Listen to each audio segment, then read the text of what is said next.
بسم اللہ الرحمن الرحیم صلی اللہ علی نبی الامی وآلہ صلاۃ وسلام علیکہ یا رسول اللہ صلاۃ وسلام علیکہ یا حبیب اللہ۔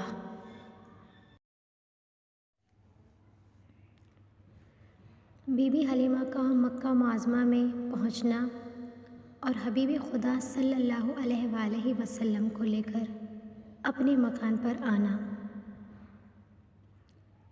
بی بی حلیمہ رضی اللہ تعالیٰ عنہا ساتھ سے یہ روایت کرتی ہیں کہ جب آپ نے اس دنیا میں جلوہ فرمایا تو ایک شب غیب سے آواز آئی کہ اے بنی سعد کی عورتوں خبردار ہو، اللہ نے تم پر رحمت نازل فرمائی کہ قبیلہ قریش میں ایک لڑکا پیدا ہوا ہے، دوڑو اور جلد اس کو اپنی آغوش میں لے لو۔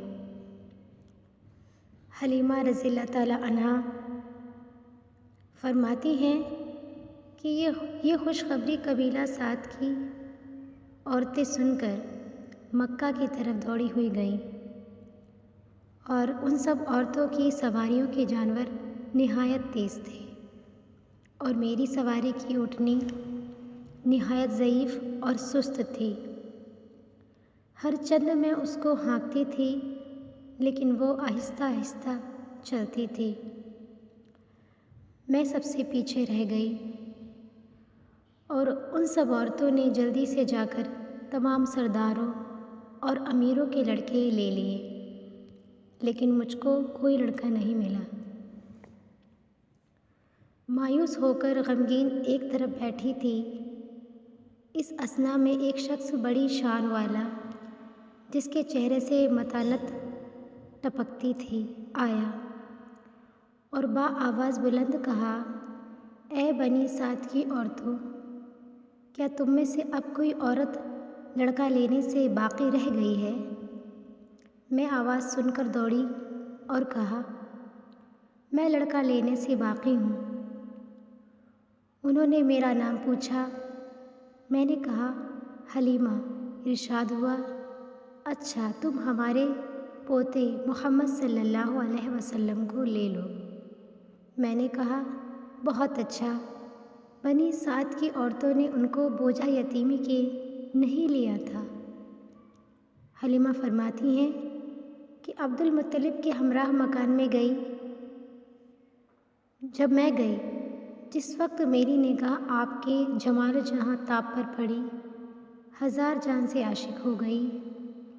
آہستہ سے سینے مبارک پر ہاتھ رکھا، آپ نے آنکھیں کھول دیں اور میری طرف دیکھ کر مسکرائے۔ میں نے پیشانی مبارک پر بوسہ دے کر گود میں اٹھا لیا اور اپنی داہنی چھاتی کا دودھ فوراً پینے لگے اور بائیں کا دیا تو نہیں لیا کیونکہ یہ رضعی بھائی کا حق تھا۔ حضرت حلیمہ رضی اللہ تعالیٰ عنہا فرماتی ہیں، جب ہمارا قافلہ روانہ ہوا تو میری اونٹنی نے وہ چستی دکھائی کہ سب ساتھیوں کی اونٹنیاں پیچھے رہ گئیں، میرے قبیلے کی عورتیں پیچھے رہ گئی تھیں۔ یہ حال دیکھ کر متاثر ہوئیں اور کہا، اے حلیمہ، یہ کیا سبب ہے کہ بروقت روانگی تیری اونٹنی اس قدر سست تھی کہ چلنا دشوار تھا اور اب یہ سب سے آگے ہے؟ اونٹنی نے خود جواب دیا، اے لوگو، تعجب مقام نہیں، اب میری پشت پر حبیب خدا خاتم الانبیاء سوار ہے۔ جس قدر ناز کرو آج مجھے زیبا ہے کہ میری پشت پر سردار رسولوں کا ہے۔ حضرت حلیمہ رضی اللہ تعالیٰ عنہا فرماتی ہیں کہ میرے کان میں غیب سے آواز آتی تھی کہ اے حلیمہ خوش ہو، اب تیرے نصیب جاگے، کیونکہ تیری گود میں حبیب خدا احمد مجتبیٰ محمد مصطفیٰ صلی اللہ علیہ وآلہ وسلم آئے ہیں، جو تمام مخلوقات کے سردار ہیں۔ جس مقام پر قیام کرتی آپ کے قدموں کی برکت سے اس جگہ کی تمام درخت اور گھاس سرسبز ہو جاتے ہیں۔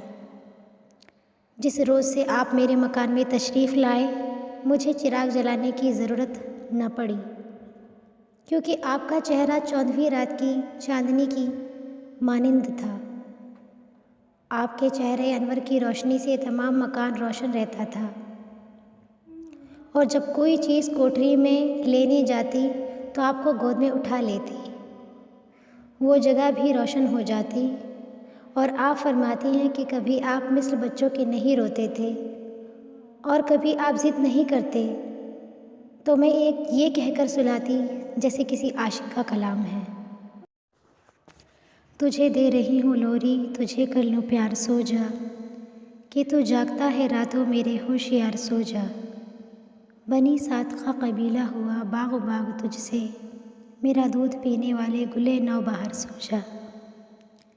ہے یہ عین وقت راحت میرے سینے سے لپٹ جا، تیرے چشم مست میں کیوں بھرا ہے خمار، سو جا۔ یہ وعدہ ہے اس کا سچا، وہ ضرور بخش دے گا، تو برائے امت اتنا نہ ہو بے قرار، سو جا۔